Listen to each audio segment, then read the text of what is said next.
धन्यवाद। आपल्यात जे काही ईश्वरी तत्व आहे, बसवण्णा आणि शरणांनी त्याला अरिवू म्हटलंय।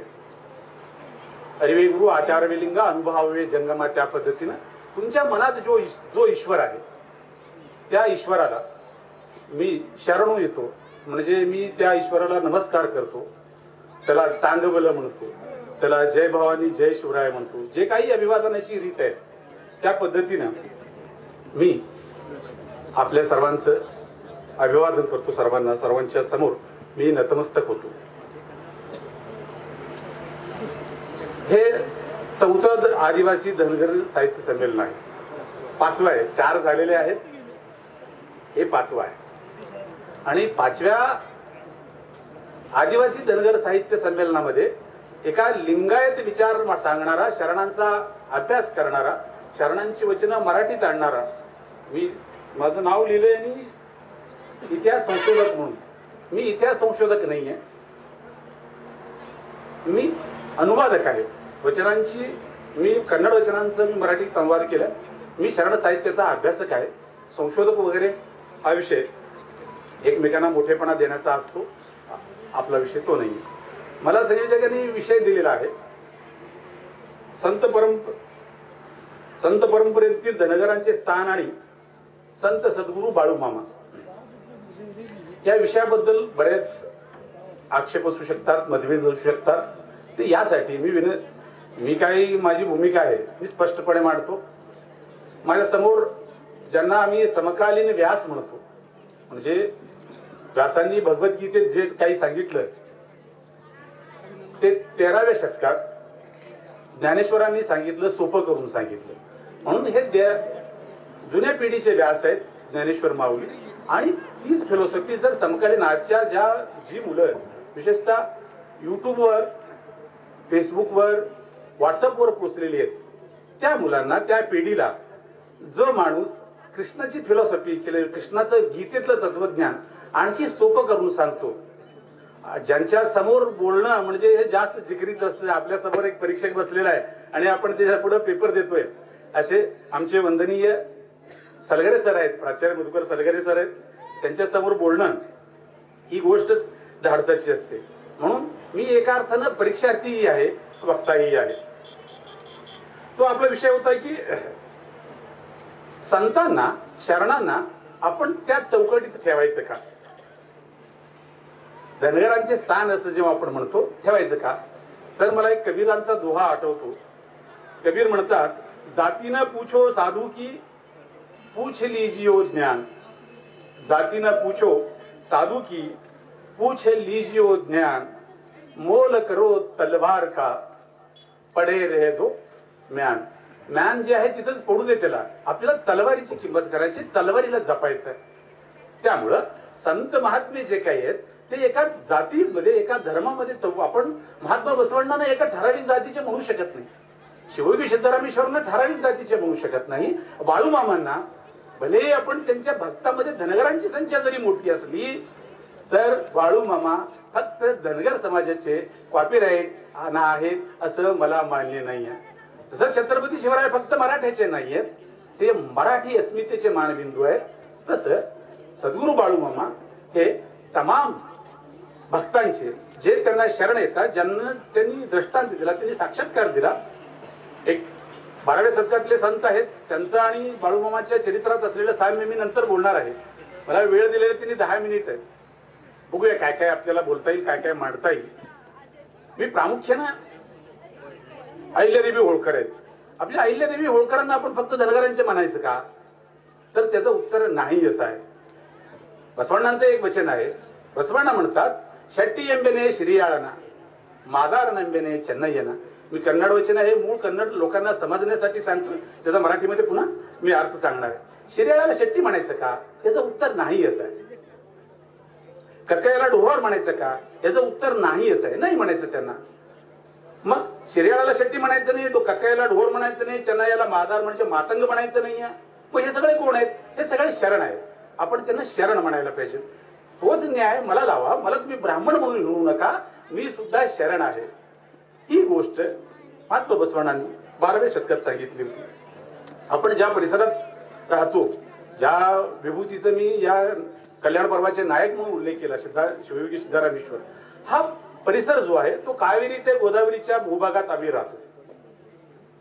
कन्नड नाडूची व्याख्या अशी केली होती कविराज मार्ग मध्ये, कावेरी ते गोदावरीच्या खोऱ्यामध्ये आम्ही राहतो. म्हणजे ही परंपरा, ही शरणांची परंपरा आहे.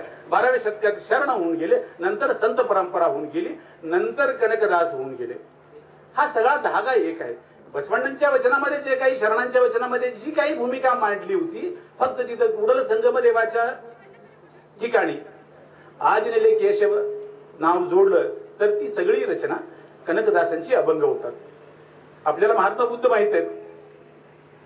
महात्मा बुद्ध राजपुत्र होते, नंतर ते त्या राहुल नावाच्या मुलाचे बाबा होते, यशोधरीचे पती होते, नंतर ते बुद्ध झाले. कशामुळे एका अवनवट क्षणी त्यांना साक्षात्कार झाला. त्यांना वाटलं हे काय संसार आहे, हे सगळं बकवास आहे, आता काय काय खरं नाहीये. मग ईश्वर प्राप्तीचा मार्ग कोणता? बस बुद्धांनी ईश्वर नाकारला, पण ज्ञानाला त्यांनी ईश्वर मानलं. ज्ञान प्राप्तीचा मार्ग त्यांनी स्वीकारला आणि ते घरातून बाहेर पडले. आपल्याला फक्त एवढंच माहित आहे, कनकदास नावाचे संत आहेत. कनकदास नावाचे संत आहेत, तेही राजपुत्र आहेत. नायका कन्नडमध्ये ज्या कल्चरमध्ये आपण राहतो, आपण सीमावर्ती भागात राहतो, आपण मराठी म्हणून धनगर आहोत. आपण जर पलीकडे गेलो, उत्तर कर्नाटकमध्ये गेलो तर आपण धनगर होतो, ते पुजारी होतो, हालुमत होतो आपण. बिरप्पा नायका नावाचे सरदार होते. त्या बिरप्पा नायकाचे सुपुत्र होते कनकदास. त्यांचं पहिलं नाव होतं तिम्मप्पा नायका. ते लढवय्या होते, ते सरदार म्हणून सुरुवातीला. आणि त्यांना एका क्षणी असं वाटलं की युद्ध, साम्राज्य वगैरे सगळं बकवास आहे, हा ईश्वर प्राप्तीचा मार्ग नाही आहे. मग ईश्वर प्राप्त करण्यासाठी काय केलं पाहिजे? ते विष्णू भक्त आहेत, ते कृष्णाचे निस्सीम भक्त आहेत. आणि एकूणच जर आपण धनगर परंपरा, धनगर साहित्य किंवा धनगरांची देवं जर पाहिली तर ही शैव परंपरा आहे. ईश्वराला, महादेवाला देव म्हणणारे. आपले बिरोबा महादेवाचे अवतार मानतो आपण, खंडोबा महादेवाचे अवतार आहेत. आणि जी सिद्ध परंपरा आहे, रेवणसिद्ध, सिद्धरामेश्वर आणि अमुक सिद्धांपासून जी सिद्ध परंपरा सुरू होते, माळिंगराया असतील, जकराया असतील, हे सगळे महादेवाची रूप म्हणून पाहतो आपण, किंवा ते महादेवाचे एकतर भक्त आहेत किंवा महादेवाचे अवतार म्हणून आपण ज्यांना ओळखतो. त्या परंपरेमध्ये कनकदास मात्र हे कृष्णाची उपासना करतात, कृष्णाची भक्ती करतात. मग कृष्णाची भक्ती करत असताना जो काही शरणांचा विचार होता, शरणांचा विचार काय होता? देव कुठल्या मंदिरात नाहीये, देव तुझ्यात आहे, तू चांगलं वागायचं आहे, तुला चोरी करायचं नाहीये, तू खोटं बोलणार नाहीयेस, तू लोकांची तोडपाटली करणार नाहीये. ही सगळी एथिक्स आहेत. हे जर तू नाही केला तर तुला इदे अंतरंग शुद्धी, इदे बहिरंग शुद्धी, इदे नम कुडल संगम देवना नेनेसुव परी नोडा, असंच बसवण्णांनी सांगितलं होतं. तेच कनकदासांनी आपल्या रचनामधून सांगितलं.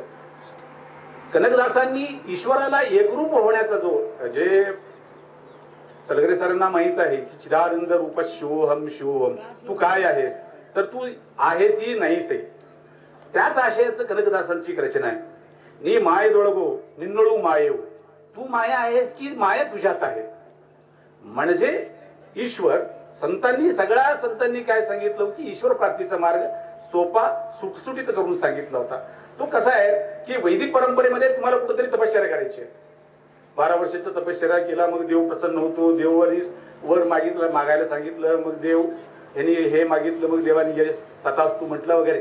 ही तपश्चर्याचा मार्ग शरणांनी नाही सांगितला.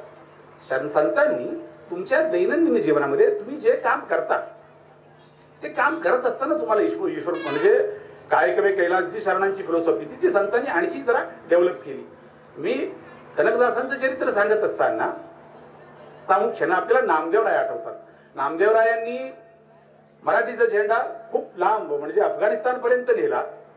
त्या पद्धतीनं कनकदासांनी नंतरच्या साधारणतः 300 शतकानंतर 13व्या 14व्या शतकाच्या समावेशल्या मधल्या काळात नामदेवराय होऊन गेले. 16व्या शतकात कनकदास होऊन गेले. कनकदास हे कीर्तन परंपरेसाठी खूप मोठं नाव आहे आणि आज कनकदासांचा कर्नाटक सरकार यथार्थ गौरव करतो. कनक प्रशस्ती नावानं खूप मोठं पुरस्कार राज्य शासन देतं. कनक विद्यापीठ आहे. त्या अनुषंगानं माझी संयोजकांना विनंती असेल, विशेषतः टकले सरांना मी विनंती करू इच्छितो, तुम्ही ज्या ज्या वेळी साहित्य संमेलन होतं आदिवासी धनगर. त्यामुळं त्या साहित्य संमेलनामध्ये ठरावामध्ये एक ठराव असा आवश्यक असावा, संतश्रेष्ठ बाळूमामाच्या नावानं अध्यासन सुरू करायला पाहिजे. राज्यशासनाला तुम्ही विनंती करा की बाळूमामाच्या नावानं हा विचार, हा समतेचा विचार, हा ज्ञानाचा विचार, हा सात्विकतेचा विचार, हा अवडंबराचा नव्हे. आपण दुर्दैव आहे की त्यांना आपण दैवती करून ठेवलंय. ज्या अनुषंगानं आज आपल्याकडे खूप लोक असे की बाळूमामाची मेंढरं आली आणि आमच्या शेतात बसली तर आपलं पिकतंय, ह्या सगळ्या गोष्टी माहित आहेत. कन्नड बोलणारे काही मित्रांची मला सरगरे सरांनी ओळख करून दिली. आपल्याला एक आरती माहित आहे, जयवेंदू बेळगुवे मल्लिकार्जुनने भक्त मंदिरने कुर्ब गोल्लाळन भक्ती बलिदवने कुरिहिक्कियल्ली लिंग कंडवने. ज्या सिद्धरामेश्वरांना आपण ओळखतो, सिद्धरामेश्वरांचं आराध्य दैवत म्हणजे कपिलसिद्ध मल्लिकार्जुन. कपिलसिद्ध मल्लिकार्जुन म्हणजे श्रीशैलवाले. श्रीशैल मल्लिकार्जुन हे सिद्धरामेश्वरांचं आराध्य दैवत आहे आणि त्या श्रीशैल मल्लिकार्जुनांची आरती आहे ही.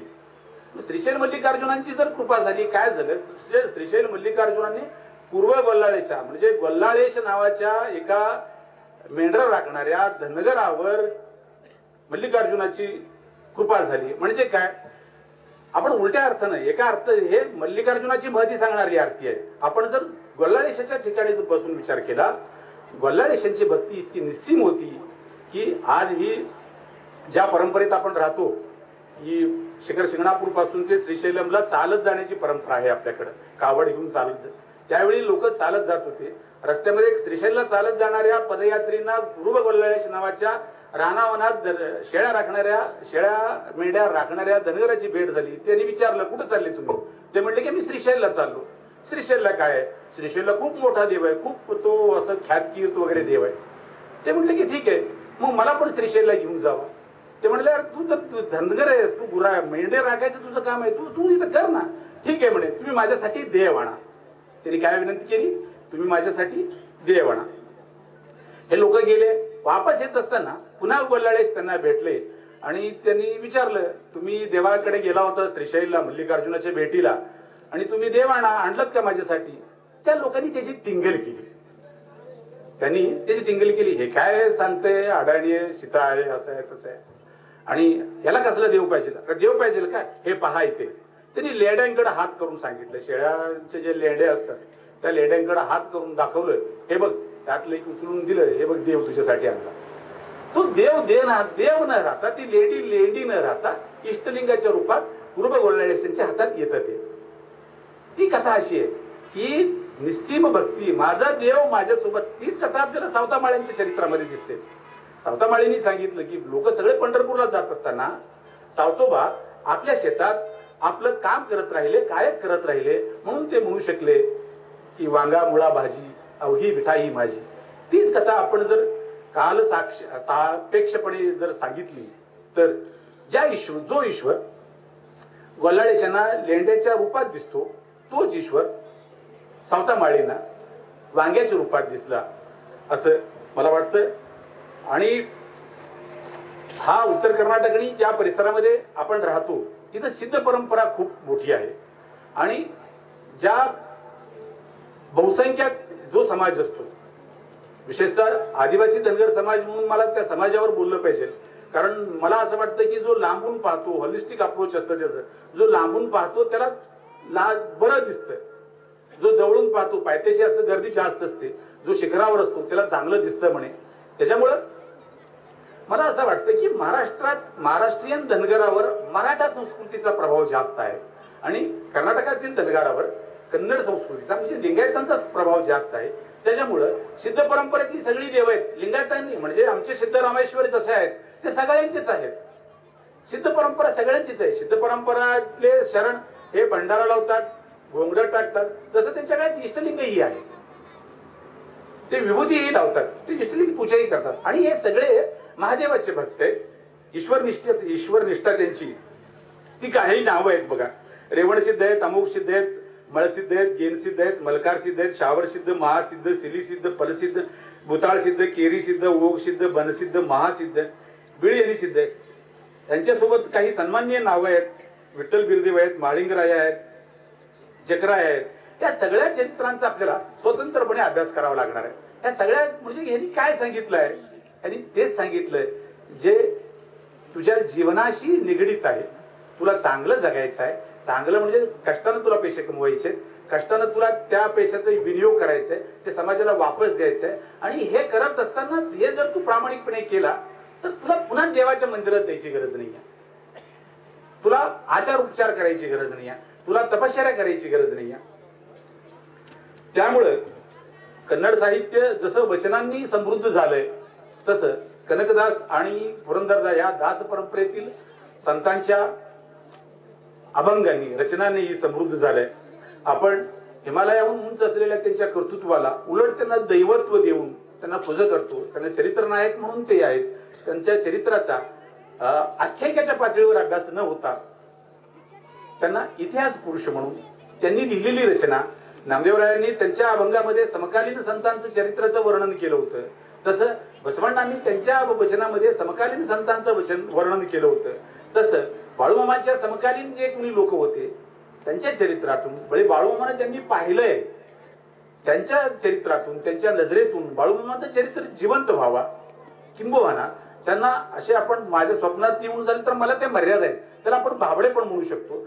जेव्हा आपण साहित्य संमेलनासारख्या विचारपीठाच्या डायसवरून, विचारपीठावरून आपण बोलतो, त्यांना एखाद्या ह्याच्यापुरतं धर्म, समाज, जाती किंवा विचारधारापुरतं मर्यादित न ठेवता ते समष्टीचे आहेत, सकल जीवात्म्यांच्या कल्याणाचा विचार करणारे आहेत. बसवण्णांचं वचन आहे, सकल जीवात्म्यांचा कल्याणाचा विचार जो करतो तो कुलज आहे. कुलज म्हणजे फक्त मोठ्या एका ठराविक कुलातून जन्माला आला म्हणून तो कुलज ठरत नाहीये. कुलज कुणी होऊ शकतो जो माणूस आणि माणुसकीची व्याख्या करतो. पसायदानामध्ये ज्ञानेश्वरांनी जे मागितलं ते सगळ्या संतांनी सांगितलं. ही माझी धारणा आहे. मी भरपूर वेळ घेतला. मी व्यवसायाने पत्रकार आहे. समोरच्या माणसाला पटेल की न पटेल याचा विचार न करता माझी भूमिका मांडण्याची मला सवय आहे. त्यामुळं मी आपल्यासमोर माझा विचार ठेवलाय. मी लिंगायत स्वतंत्र धर्म आहे ह्या विचाराचा अभ्यासक आहे. शरणांची वचनं मी मराठीत आणली. मी सुरुवातीला सांगितल्याप्रमाणे काय थोडं पाऊस कन्नड गिन्नड वगैरे येते, मला कन्नड लिहितो वाचतो, त्याच्यामुळं अनुवादात केलं. आणि आणखी 50 वर्षानंतर, आणखी 100 वर्षानंतर ज्यावेळी चंद्रवीर भद्रेश्वर मठ देहानं नसेल, तो मरेल, त्यावेळी त्यांनी काय सांगितलं हे महत्वाचं नव्हे, तर त्या काळाने कनकदासांनी त्यांच्या रचनामध्ये काय सांगितलं हे जास्त महत्वाचं आहे. किंबहुना कोणीतरी त्यांच्यावर सिनेमा काढला, त्याचं दैवतीकरण केलं, हे जास्त महत्वाचं नाही आहे. ही सांगत असतानाच आपण मला ऐकून घेतलं, त्याबद्दल आपले मानावे कितीही आभार कमीच आहेत. आणि माझे सन्मित्र ज्यांच्यासाठी, ज्यांच्यामुळे मी या डायसवर आलो, धनगर साहित्याचे चळवळीचे अभ्यासक, विशेषतः ज्यांनी अहिल्यादेवी फक्त पिंडी घेतलेल्या ह्या समाज घाटावर काम करणाऱ्या अशा नव्हत्या, त्या रणरागिणी होत्या, त्या योद्ध्या होत्या, त्या कुशल प्रशासक होत्या. त्याही पलीकडे एका मोठ्या त्या काळच्या सत्तेला जाब विचारणाऱ्या होत्या, पेशवाईला. हे रूप ज्या माणसानं समाजासमोर आणलं, रणरागिणी अहिल्यादेवी असं पुस्तक लिहून, नंतर त्यांनी अखंड होळकरशाही लिहिली. माझे सन्मित्र, माझे सहकारी उज्ज्वल कुमार माने आणि ज्यांच्यासोबत, जे माझ्यासोबत सध्या त्यांनी संचारमध्ये काम करतात, ते विशाल सिद्ध काळे, ह्या दोघांच्या आग्रहामुळं मी इथं येऊ शकलो. तुम्ही मला ऐकलं त्याबद्दल मी सर्वांचे पुन्हा एकदा आभार मानतो. शरणू शरणार्थी.